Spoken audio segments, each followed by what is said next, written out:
Bien, nos vamos con nuestro segundo invitado. Saludamos con el doctor Mauro Andino. Doctor, ¿cómo le va? Gracias por acompañarnos en esta mañana aquí en Ecuador en directo. Bienvenido. No escucho el audio, doctor. Está muteado. Salga y vuelve a entrar. Claro, hagamos ese ejercicio. Está en su espacio Desalineados el doctor Mauro Andino. Vamos a analizar varios temas de coyuntura política. Yo creo que vamos a empezar primero con el tema de la recaptura de alias Fito. ¿Qué hay detrás de la recaptura de alias Fito? ¿Por qué tanto misterio? ¿Por qué el gobierno se pone furioso? ¿Por qué a los que cuestionan la recaptura de alias Fito los acusa ahora de traidores a la patria? Así nos llaman ahora, ¿no? Los que criticamos las cosas que está haciendo el gobierno. ¿Cómo le va, doctor Andino? Bienvenido. ¿Cómo está, querido Jaime? Gracias por la invitación. Un saludo cordial para usted, para Carla y, por supuesto, a toda la audiencia. A las órdenes. Doctor, yo decía hace un momento, empecemos con el tema de la recaptura de alias Fito. ¿Por qué tanto misterio? ¿Por qué tanta molestia del gobierno después de que salió de un medio colombiano que Fito negociaba su entrega, pero ahora el gobierno dice que los que están criticando la recaptura de Fito somos traidores a la patria? ¿Qué criterio tiene usted de esto? Jaime, hay que reconocer que el gobierno tiene una virtud, y es que son muy hábiles, muy astutos en construir narrativas para encuadrarlas en la opinión pública, sedimentar, esparcir ese mensaje y construir shows mediáticos de alto impacto.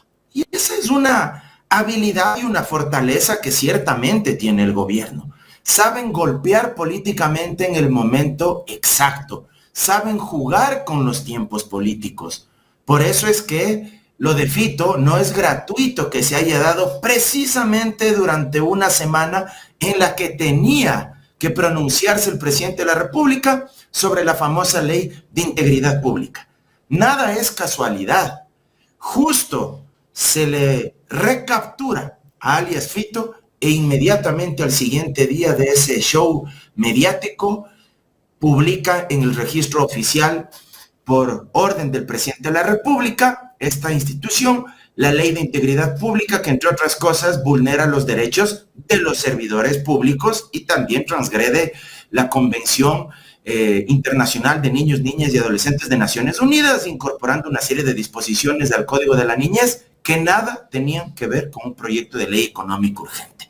Y claro, ya en la post-recaptura de Fito, cuando se divulga a través de la televisión internacional que esto no fue ningún operativo exitoso por parte de la fuerza pública, sino que fue parte de un acuerdo que habría existido entre alias Fito y el propio ministro del Interior, el señor Reinberg.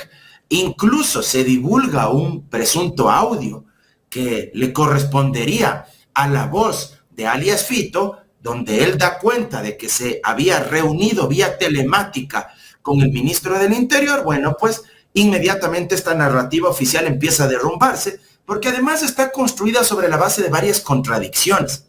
Si bien la noche de la captura golpearon mediáticamente, esto es indiscutible y algo que hay que dejarlo preciso. Nadie que no esté en su sano juicio no podría alegrarse de la recaptura de alias Fito. Todos, por supuesto, como ecuatorianos que somos, que amamos nuestra patria, nos sentimos complacidos, alegres de que probablemente el criminal más buscado de este país hoy esté tras las rejas. Sin embargo, tampoco podemos pecar de ingenuidad, ni se nos puede pretender ver la cara de idiotas, perdónenme la crudeza de las palabras, tratando de instalar narrativas que luego empiezan a desmoronarse. Primero dijeron que esto era gracias a la ley de solidaridad, una ley que actúa como poción mágica, que en 10 días había generado efectos todopoderosos, supranaturales, para que se logre identificar alias Fito. Luego dijeron que había sido gracias a información que pudieron obtener de la hija de alias Fito, de una menor de 3 años. Luego dijeron que esto había sido gracias a la labor de inteligencia de la Policía Nacional. Luego borraron esos tweets y pusieron que era gracias a la labor también de Fuerzas Armadas. Finalmente sale a la luz este audio y este reportaje de una televisora colombiana que ponen en entredicho todo lo que nos han contado. ¿Qué le queda al gobierno? Tratar de jugar bajo este espejismo de amigo o enemigo. O estás con nosotros en contra de los delincuentes o estás con ellos y eres un narcotraficante más. O estás con la policía y los militares o estás en contra de ellos y eres un traidor a la patria. Es decir, tratando de polarizar aún más a la sociedad y en vez de dar una respuesta concreta que certifique la verdad de los hechos, lo que les queda es utilizar este tipo de falacias ad hominem. Es decir, no descargan los argumentos de la contraparte, no desmontan los argumentos de la televisora, sino que más bien lo que hacen es tratar de invalidar, de estigmatizar al vocero. No se bajan los argumentos de ese vocero, sino que deslegitiman al vocero. En este caso, a todos quienes dudamos de lo que se nos ha contado, producto de este reportaje de la televisora colombiana. No son capaces de contraargumentar, sino de decir son traidores a la patria. Y con eso tratan de llevar la discusión hacia otro lado. Y cierro con esto. No hay que olvidar que el propio periodista Carlos Vera, y estoy citando algo que él mencionó, no estoy atacando a título personal ni nada que se le parezca. Estoy replicando lo que él dijo. Él mencionó en uno de sus programas, él relató cómo había sido el proceso para la recaptura de alias Fito, y él dijo que alias Fito había puesto varias condiciones, 3 condiciones si mal no recuerdo, y que el gobierno no había acatado ninguna de esas condiciones que alias Fito les había planteado, y que habían estado incluso intermediando en esta relación para que él se entregue un capitán de la policía que había logrado rescatar a la hija de alias Fito cuando ésta fue secuestrada, y que por eso era el único policía en el que confiaba alias Fito. Bueno, si eso se menciona por parte de un periodista ecuatoriano que además es muy cercano al régimen, bueno, yo creo que la situación es absolutamente clara, doctor, porque significa que ningún operativo donde le recapturaron, sino que ya sabían dónde estaba porque venían conversando y venían trabajando para una entrega voluntaria por parte de alias Fito. Pero si regresamos a octubre del año pasado, el ex comandante de la policía, apellido Zárate, recuerda que también dijo que tenían el 45% de la localización de alias Fito. ¿Eso qué podría darnos a sospechar? Que ya estaban conversando con Fito. Que tal vez no tenían... O sea, ya hay un antecedente también de esto, ¿no? Y esto fue hace casi 9 meses. Absolutamente, Jaime. Recordará usted que ahí hablaron de porcentajes, como si esto fuese una especie de cálculo estadístico, matemático. Ya un 45% le tenemos identificado. No sé si por partes le iban identificando, le iban encontrando, en fin, lo cual resultó muy curioso y muy gracioso, ¿verdad? Pero, sin doctor, embargo, ¿qué nos dice el hecho de que un presidente manifieste públicamente que él jamás negociaría con los delincuentes y resulta que está negociando? Resulta que ha estado negociando.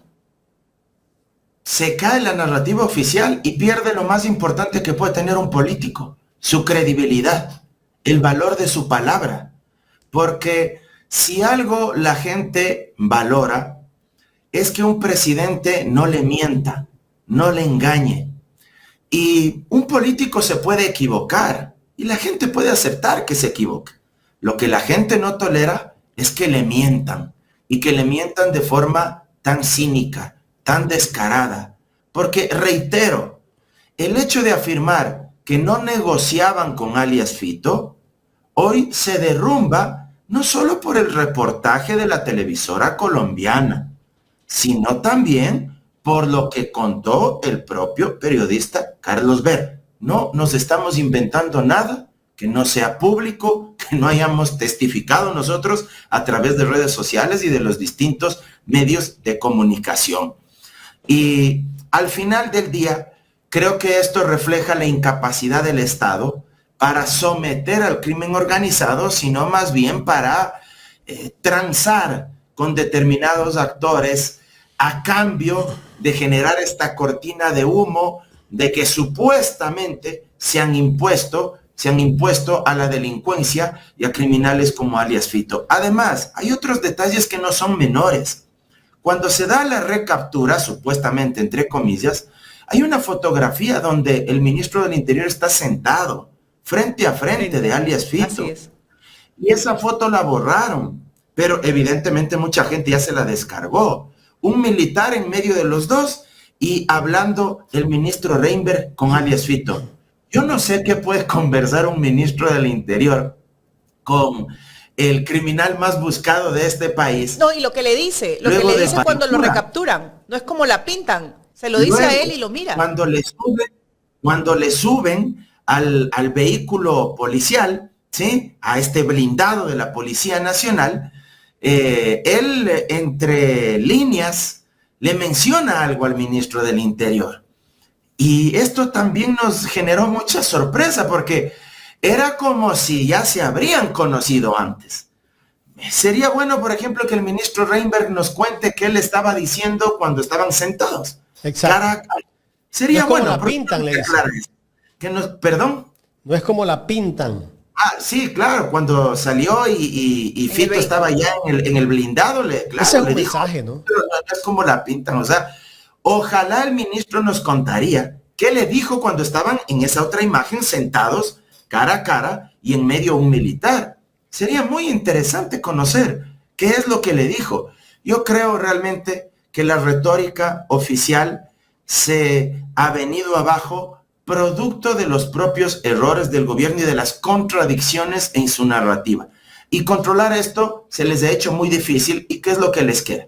Nuevamente, partir por la mitad a la sociedad, no dar argumentos que puedan evidenciar que lo que ellos dicen es cierto, sino más bien descalificar a todo aquel que ose criticar, cuestionar o dudar incluso sobre la narrativa gubernamental, tildándolos como traidores a la patria. Doctor, y la descalificación que se está haciendo en torno al presidente Petro de que supuestamente se ha reunido en Manta con alias Fito, ¿qué nos dice? O sea, ¿nos dice que ya hay una ruptura entre el gobierno ecuatoriano y el gobierno colombiano?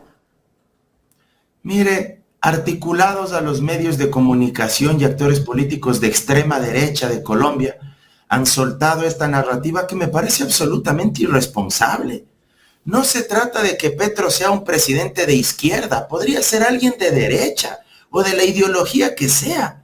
Oiga, pero se da cuenta la barbaridad que significa en términos diplomáticos que un ministro de Estado, el ministro a cargo de la policía y de la seguridad de nuestro país, insinúe que el presidente de un hermano país que vino a la posesión del presidente ecuatoriano, insinúe que éste se ha reunido con un narcotraficante en la ciudad de Manta. O sea, esta gente realmente no tiene límites. Y ojalá no tengamos necesidad de que Colombia nos siga vendiendo energía eléctrica, porque le tendrán que ir a rogar a ese mismo presidente al que le acusaron solapadamente de haberse reunido con alias Fito. Ojalá no les toque ir a pedir perdón y a rogar para que les venda energía eléctrica y podamos superar un nuevo estiaje. Pero hay otra, digamos, circunstancia que a uno le llama poderosamente la atención. La policía y los militares dicen que creo que 3 veces previas habían visitado ese mismo domicilio de alias Fito. 3 veces. Y uno se pregunta, ¿cómo es posible que durante más de 500 días desde el escape de Fito nunca se hayan dado cuenta que seguía en Manta y que estaba en una casa donde ya la habían visitado? Es absolutamente surrealista esta situación.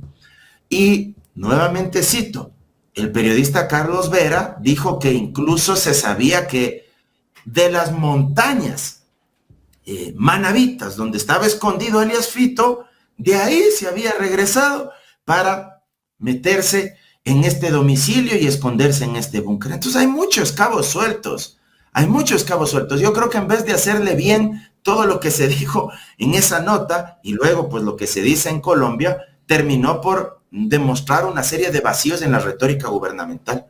Ahora, luego de la recaptura de alias Fito, la imposición de la narrativa del presidente de la República es que se lo extraditará a Estados Unidos y que Estados Unidos pues está interesado en aquello. ¿En qué condiciones, bajo qué parámetros y hasta qué punto se podría dar esto, doctor?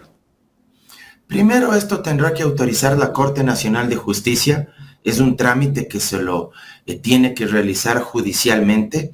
Eso señala la ley de extradición, me parece.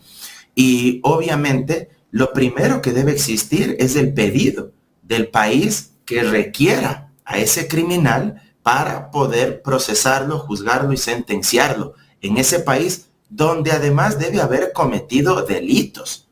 No es que Estados Unidos de buena gente para hacerse cargo ellos de alguien que acá probablemente puede volver a fugarse, es que ellos van a querer extraditarlo. De ninguna manera. Ellos lo van a extraditar siempre que haya perpetrado delitos en ese país. Al parecer, eso sí habría sucedido con el envío, me parece, de droga o lavado de activos, también se especulaba. Si es que eso finalmente llega a cerciorarse, la justicia norteamericana le iniciará este proceso y ahí sí le requerirán para que pueda ser juzgado allá. Pero algo adicional, ellos le van a requerir siempre que Fito pretenda colaborar con la justicia norteamericana y les pueda entregar información relevante para que los norteamericanos puedan ir desarticulando toda la mafia, todo el grupo económico ilícito, toda la red que opera alrededor de alias Fito. No es que a ellos les conviene porque les cantó y porque les da la gana tener a un PPL de otro país purgando en las cárceles norteamericanas, porque eso implica costos económicos, implica hacerse cargo de un criminal peligroso, implica gastos, etc. A ellos les conviene hacerse cargo de un criminal extranjero siempre que ese criminal esté dispuesto a entregarles información muy valiosa para poder desarticular a grupos criminales. Y ahí yo creo que algunos tendrán que ponerse a saltar acá porque el sistema financiero de nuestro país, la banca, en palabras más simples, tiene que explicar del Ecuador, igual a Unidad de Análisis Financiero, cómo es que se logró lavar y depositar más de 30 millones de dólares en la banca ecuatoriana. Si cuando un ciudadano común vamos a depositar 3,000, 4,000 dólares, la cantidad que fuera desde el banco, le preguntan, ¿y de dónde es? ¿Resultado de qué es esto de dinero que usted está depositando o que le han depositado? ¿Y cómo es posible que a alguien que inyectó más de 30 millones de dólares en el sistema financiero nacional, nadie le preguntó nada? ¿Cómo es que la UAFE nunca se dio cuenta? ¿Cómo es que los representantes de esas entidades bancarias nunca sospecharon de que podía ser dinero ilícito y le permitieron a él y a sus familiares que inoculen, que inyecten esa liquidez irregular en esas entidades? Así que si eso se diera, yo sí creo que muchos deberían estar preocupados, pero sobre todo las altas cúpulas económicas oligárquicas de este país, porque tendría mucho que contar alias Fito. Para ir cerrando con el tema de Fito, se hablaba también de que podría haber el interés de que el gobierno de El Salvador pudiera recibir a alias Fito para que cumpliera su condena. ¿Y usted cree que el gobierno de El Salvador quiera recibir a alias Fito? Reitero, para que se dé la extradición, esa persona debe haber cometido delitos en ese país. Y yo dudo mucho que él haya cometido algún delito en El Salvador. Desconozco si tendremos algún tratado de extradición entre ambos países, que ese es, digamos, el primer elemento. Además, no se trata únicamente de que ese país lo requiera, ni siquiera de que haya solo cometido delitos, sino que exista un tratado de extradición de por medio. Así que yo dudo mucho. La verdad, yo creo que eso más suena a relato, a discurso, para generar un mayor campo de distorsión, de entretenimiento para la opinión pública. Doctor, como usted decía, ¿no? Estas imposiciones de narrativas nos envuelven justo en momentos específicos, y uno de esos momentos específicos es la Ley de Integridad Pública. Conversábamos hace un momento con la doctora Angie Tuapanta y nos manifestaba sobre lo que trae esta ley y sobre algo que genera controversia, sobre todo pues en los servidores públicos, y que también debe generar controversia y hacer ruido en la ciudadanía, pues, y es el cambio de la normativa de los servidores públicos, el aumento en los años para llegar a su jubilación. ¿Cuál es su opinión sobre este tema, ¿no? ¿Cómo nos vamos a ver perjudicados los ecuatorianos? ¿Cómo se van a ver perjudicados los servidores públicos? Efectivamente, Carla, yo había leído con mucha atención algunos tweets de Angie Tuapanta, una mujer muy inteligente y que defiende los derechos de los trabajadores, de los servidores públicos. Y claro, ahí en esa ley de integridad pública habían incorporado una disposición que reconozco también a título personal, a muchos se nos había pasado por alto. Yo había identificado ahí otras cuestiones, otros aspectos, pero sobre este tema puntual de la jubilación, creo que muchas personas no le prestamos toda la atención que se debía. ¿Por qué? Porque en esta ley de integridad pública se reforma el artículo 81 de la LOSEP, de la Ley Orgánica de Servicio Público, que antes de la reforma señalaba que los servidores públicos se podían jubilar a los 65 años si es que cumplían con todos los requisitos de la seguridad social y los requisitos que la ley señala. Sin embargo, podían hacerlo entre los 60 y 64 años también, si es que ya cumplían con el número suficiente de aportaciones a la seguridad social, que estamos hablando de 360 aportaciones. Si es que esas 360 aportaciones las hicieron antes de cumplir los 65 años, ya podían igual acceder a la jubilación. Bueno, con la reforma que se hizo, prácticamente esto se echa abajo, se modifica este artículo y se señala que únicamente a partir de los 65 años, solo a partir de esa edad, porque textualmente señala así ahora la norma, se podrán jubilar. Con lo cual, se está diciendo de manera explícita que si es que alguien quiere jubilarse antes de los 65, pues no recibirá la compensación económica a la que tiene derecho. Podrá jubilarse, pero sin compensación económica. Y esto apunta a que los servidores públicos no puedan acceder a la jubilación, lo que buscan, porque nadie en su sano juicio va a querer jubilarse sin recibir lo que por ley le corresponde para poder sobrevivir durante la última etapa, durante el último tramo de su vida. Entonces lo que buscan es que los servidores públicos no se jubilen antes. Esto es regresivo en materia de derechos. Recordemos que nuestra Constitución habla del principio de progresividad en materia de derechos humanos, de derechos fundamentales, y esto retrotrae. En vez de ir hacia adelante, empuja hacia atrás el ejercicio de los derechos de los servidores públicos, porque les está limitando de una oportunidad para poder acceder a la jubilación y construir un plan de vida que les permita disfrutar de sus últimos años como resultado del trabajo, del sacrificio que le entregaron a esa institución del sector público. Sin embargo, ahora reitero, lo que se buscará es que solo se puedan jubilar desde los 65 años en adelante. Yo me imagino que este tipo de disposiciones serán pedidos exclusivos, entre otros, del Fondo Monetario Internacional, porque son políticas muy fondomonetaristas, tienen este sello, esta característica. De hecho, hay otras disposiciones que han incorporado en esta ley de integridad pública que terminan por reformar la LOSEP. Por ejemplo, ahora los sumarios administrativos los llevará adelante prácticamente las unidades de talento humano, lo cual implica que al salir del ámbito del campo de acción del Ministerio del Trabajo, las unidades de talento humano se volverán todopoderosas en las instituciones públicas. Poderosas con cargos que son de libre remoción. Entonces, que hoy día viene un jefe, tiene un pensamiento, hoy me caíste mal, ya no quiero trabajar contigo, luego se irá y vendrá otro así. Entonces, no va a haber una estabilidad laboral dentro del sector público. Absolutamente, Carla. Y lo que usted acaba de decir en términos tan coloquiales es lo que puede suceder en muchas ocasiones. Le caíste mal al jefe o jefa directora de talento humano, te podrá iniciar un sumario administrativo y afuera. incluso te podrá iniciar el sumario administrativo con la única y exclusiva finalidad de presionarte para que renuncies. Y al final tratar de llegar a un acuerdo. O sea, bueno, si no porque quieres... es diferente a que salgas con una renuncia voluntaria que salgas con un sumario administrativo. Exactamente, destituido de la institución, porque además de eso implica que no puedas volver al sector público durante 2 años. Entonces, se hacen este tipo de reformas que se incorporan en la LOCEP, y lo cual, reitero, coloca contra las cuerdas a todos los servidores públicos del país. Se incorpora una causal para que les inicien sumario administrativo por deficiencia laboral grave, me parece que es la figura que están incorporando en estas reformas.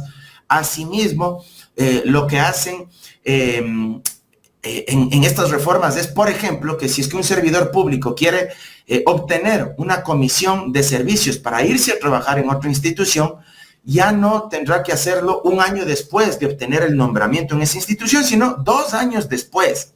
2 años después para que pueda pedir una comisión de servicios. Pero aquí viene lo más grave, no solo es el tiempo, sino que se señala que para poder obtener esa comisión de servicios necesitará tener una evaluación calificada como excelente por parte de la unidad de talento humano. Caso contrario, no te podrán dar o no te brindarán la facilidad para obtener la comisión de servicios. Reitero, una unidad de talento humano todopoderosa, si es que no tienes este requisito de haber sido calificado como excelente, entonces no podrás sacar comisión de servicios para irte a otra institución. Es impresionante lo que estamos viviendo en este país, ¿no? Cada día. Yo preguntaba también hace un momento, bueno, ¿quién tiene que manifestarse contra esto, contra esta regresión de derechos? Y bueno, nos decía nuestra anterior invitada, por supuesto, pues, ¿no? La Corte Constitucional juega un gran papel aquí, doctor, pero ¿hasta qué punto considera usted que la Corte Constitucional realmente se pueda pronunciar al respecto? Ojalá que así sea, Carla, porque estas reformas realmente son atentatorias a los derechos de todo servidor público. Fíjese usted que hay otras disposiciones que también me parece que son importantes mencionarlas. Se incorpora la posibilidad de que puedan ser sujetos de pruebas de confianza los servidores públicos para las evaluaciones que les van a realizar. Y uno diría pruebas de confianza, ya, está bien, pero uno se pregunta ¿por qué solo a los servidores públicos pruebas de confianza? Porque dentro de las pruebas de confianza está, por ejemplo, también la prueba del polígrafo. Es una de las herramientas dentro de las pruebas de confianza. ¿Y por qué no a policías y militares para depurar la institución? ¿Por qué no a la función judicial? ¿Por qué no al propio Consejo de la Judicatura? Pero aquí solo, digamos, uno podría evidenciar una especie de ensañamiento con los servidores públicos. Si es que un servidor público, según estas reformas, es destituido y gana un juicio mediante una sentencia para que le reincorporen a su puesto de trabajo, bueno, ahora solo tendrán que reconocerle lo que dejó de percibir durante el tiempo que no estuvo en esa institución, pero ya no le reconocerán los intereses, porque se eliminaron esa parte. Y en la ley anterior se señalaba que tenían que reconocerles lo que dejaron de percibir durante ese tiempo que estuvo en otra institución y los intereses, pero ahora ya no. Entonces, claro, uno dice, aquí lo único que queda es presentar una acción de inconstitucionalidad ante la Corte. Creo que la Unión Nacional de Educadores ya lo hizo, lo presentó, y ojalá la Corte suspenda temporalmente la vigencia de esta ley. Me imagino que pidieron medida cautelar para suspender los efectos de la norma y que luego termine de expulsarla del ordenamiento jurídico, porque aquí no hay que perderse por ningún lado. Esta ley es inconstitucional, principalmente porque vulnera el principio de unidad de materia y viola además el proceso de formación de la ley. Hay vicios de procedimiento porque al final, en el segundo debate, se hicieron una serie de cambios y de modificaciones que tenían que ser discutidos nuevamente en la comisión donde se discutió este proyecto llamado de Ley de Integridad Pública. Y no lo hicieron, sino que simplemente incorporaron los cambios que les dio la gana ese momento y luego los sometieron a votación. Pero además del principio de unidad de materia, es flagrante esa inconstitucionalidad, porque incorporaron temas del servicio público, temas de contratación pública que fueron los que originalmente había enviado el presidente de la República, temas del Código Orgánico Monetario Financiero, temas del Código de la Niñez y Adolescencia, etcétera. Realmente una fanesca con una serie de materias que nada tienen que ver sobre materia económica urgente. Doctor, con esta ley de integridad pública que afecta a los trabajadores, tal vez vendrá la corrupción, porque ¿será que van a vender los cargos públicos ahora? Pues como van a sacar, seguramente el que quiere entrar al sector público pagará un billete para trabajar allí. Hay muchos estudios, Jaime, que demuestran, por ejemplo, que entre menos gana un servidor público, y no con esto estoy diciendo que tiene que ganar sueldos de opulencia ni de excesiva riqueza, pero entre menos gana un servidor público o entre menos estabilidad tiene ese servidor público, hay mayores probabilidades de corrupción. Precisamente porque los bajos salarios o la inestabilidad en ese sector público, la inequidad salarial o la incertidumbre de no saber qué es lo que va a pasar con ese trabajador, con ese servidor público el día de mañana, son incentivos que le empujan en muchas ocasiones a cometer actos de corrupción, lo cual no es justificable. Pero si es que uno analiza las causas por las cuales se cometen actos de corrupción, usted también encuentra este tipo de razones para que generalmente el sector público luego termine por distorsionarse o por corroerse. Así que lo que usted dice sin duda es verdad. También se reforma la LOCEP con el tema de los contratos por servicios ocasionales. Cada institución podía contratar hasta un 20% de servidores públicos a través de esta figura. Ahora se elimina este porcentaje. Yo creo que lo que buscan ahí es reducir el tamaño del Estado, es decir, los servicios públicos van a empeorar, vamos a tener menor calidad en la administración del Estado, porque no es que el Estado gasta un montón de plata en burocracia, porque ese es el falso dilema y el relato mentiroso que han tratado de posicionar en la mente de los ecuatorianos, porque la mayor cantidad de salarios en el sector público se van en profesores, en médicos, en enfermeras, en policías, en militares, en jueces, en fiscales, en miembros de la función judicial. Ahí está prácticamente el 90% de salarios que se van en la administración pública, en funcionarios, en servidores públicos. Y claro, si es que ahora se hacen todas estas reformas, creo que a lo que apuntan, por eso yo decía, son políticas fondomonetaristas, reducir el tamaño del Estado aún más, chatarrizar lo público, lo cual va a vulnerar los derechos económicos y sociales de la gente y tendremos filas más largas, interminables para acceder desde una cédula, un pasaporte, hasta acceder a medicinas o acceder a una cita médica. Es preocupante, pero lo que más preocupa es qué pasa con el sindicalismo del Ecuador. Veo que nadie dice nada. ¿O siguen creyendo que todo lo que le dice el gobierno a la gente es verdad? Que todas estas leyes es para combatir la inseguridad. ¿No se dan cuenta que en realidad están vulnerando derechos a los trabajadores? Jaime, lamentablemente yo observo que hay mucha anomia y anemia colectiva. Es decir, la gente no magnifica todavía las consecuencias de las leyes aprobadas. Y ahí regreso a la primera parte de mi intervención. Hay que reconocer esa virtud que tiene el gobierno de montar, de mentir, shows políticos, mediáticos. Se nota que tienen estrategia, y no digo que eso sea lo que esté bien desde el punto de vista ético, pero hay que reconocer que tienen estrategia desde ese punto de vista.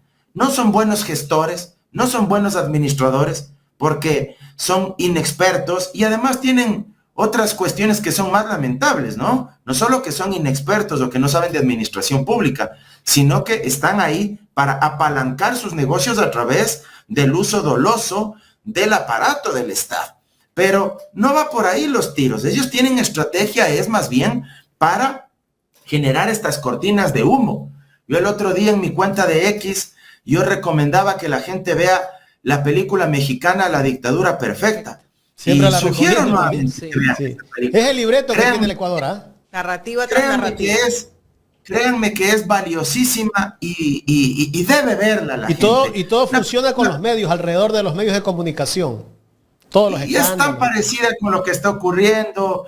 Es una crítica voraz, una crítica satírica, pero al mismo tiempo lapidaria a la clase política, al aparataje mediático mexicano.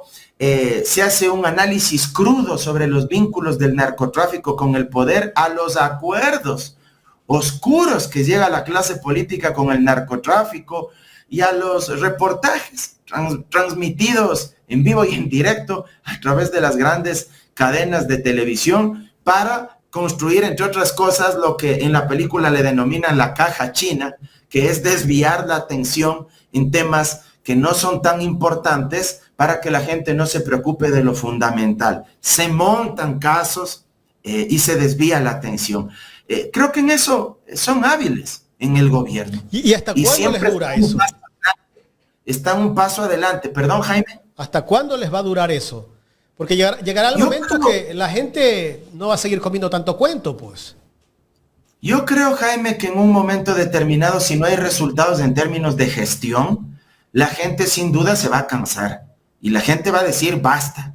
La gente, si no tiene el pan para llevar a su mesa, si no tiene medicinas para calmar las dolencias de sus padres, de sus abuelos, de sus hijos, si no tiene seguridad porque un balazo puede terminar con su vida o con la de sus seres amados, en algún momento determinado la gente va a decir, bueno, esto ya ha rebasado cualquier límite.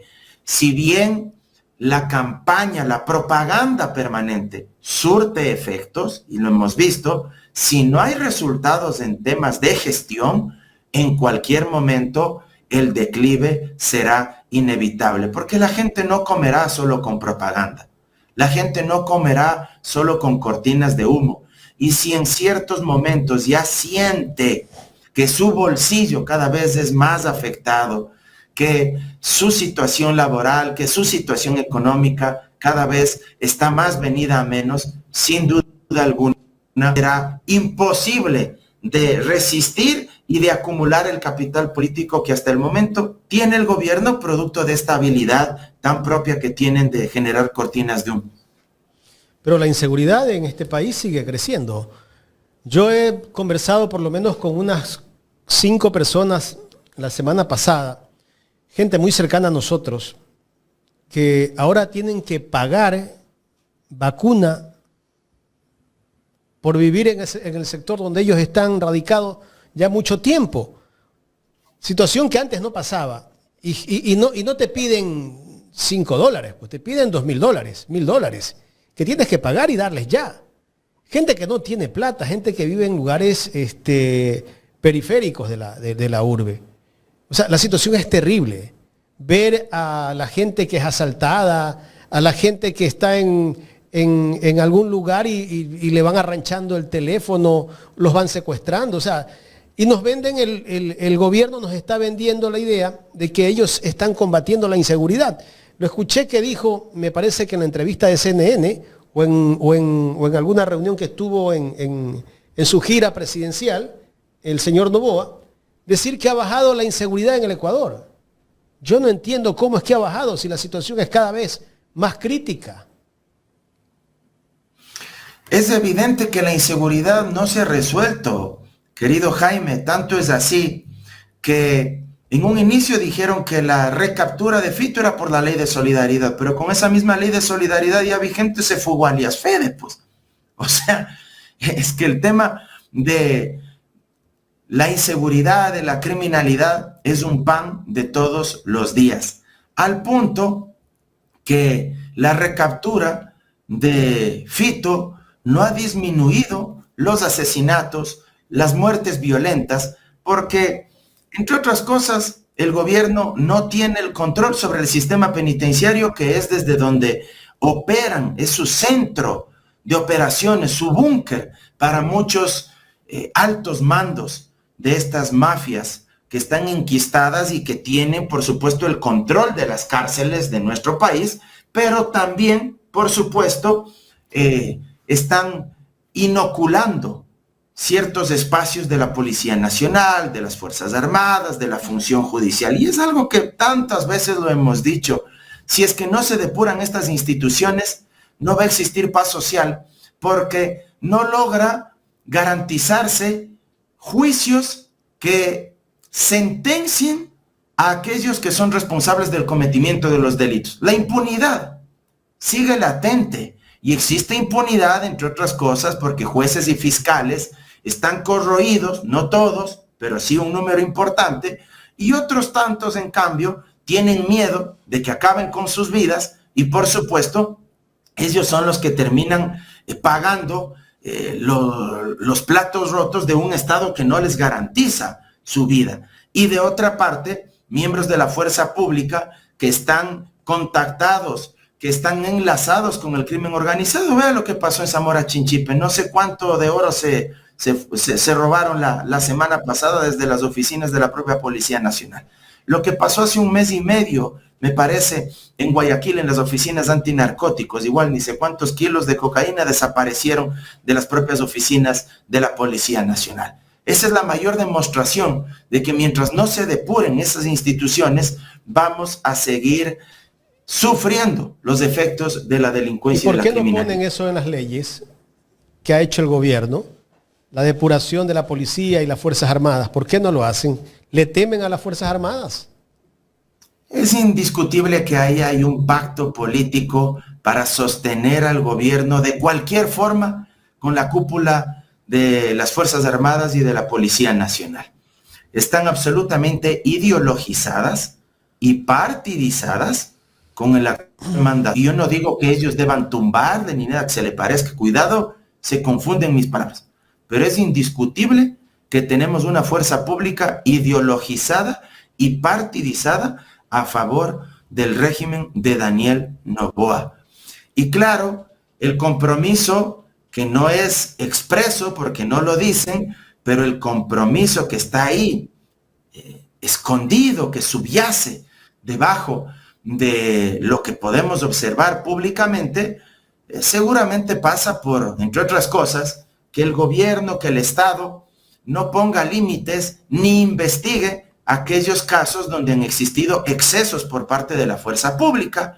Entonces, yo te garantizo un respaldo irrestricto como presidente, pero tú a cambio prométeme que tampoco vas a investigar, vas a indagar los abusos o las arbitrariedades que hemos cometido desde que tú declaraste conflicto armado interno en nuestro país. Entonces ahí hay un pacto no escrito, no dicho, ante la opinión pública, pero que hace que mutuamente se retroalimenten. Fuerza pública versus gobierno, gobierno versus fuerza pública. Doctor Andino, finalmente, ¿hacia dónde va el país con todas estas leyes y todas estas políticas que impone el presidente Daniel Noboa? Nuestras libertades y nuestros derechos más básicos están en riesgo, cada vez mucho más expuestos y cerca del abismo. Hay que decirlo con absoluta frontalidad. Esa famosa ley de solidaridad, esa famosa ley de inteligencia, esta famosa ley de integridad pública, y seguirá bombardeando con leyes económico urgentes, porque esa es otra de las estrategias perversas del gobierno. Envía leyes, entre comillas, económico urgentes.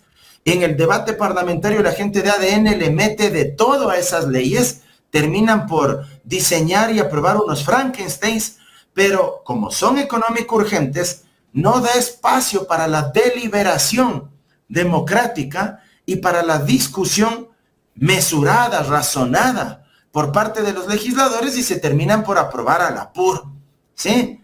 Tanto que en esta ley de integridad pública se les pasó por alto una causal para iniciar sumario administrativo que equivocadamente señalan que una de las causales será tener 3 evaluaciones calificadas como excelente, me parece. Le terminan incorporando como causal para que se le inicie sumario administrativo a un servidor público. Eso es por aprobar al apuro, por hacer las cosas de golpe.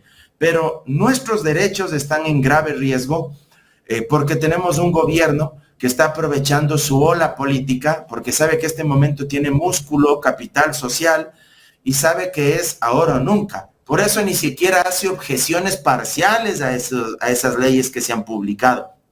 salen de la Asamblea y él inmediatamente como presidente de la República ordena su publicación en el registro oficial, porque sabe que tiene que aprovechar el momento y por eso hace las cosas así de manera tan rápida. Y la gente tiene que entender que los regímenes autoritarios y dictatoriales empiezan cuando uno los ve de lejos y uno desvaloriza las barbaridades que empiezan a perpetrar y las normativas que se empiezan a aprobar. Porque uno dice, es que a mí no me va a llegar, a mí no me va a tocar.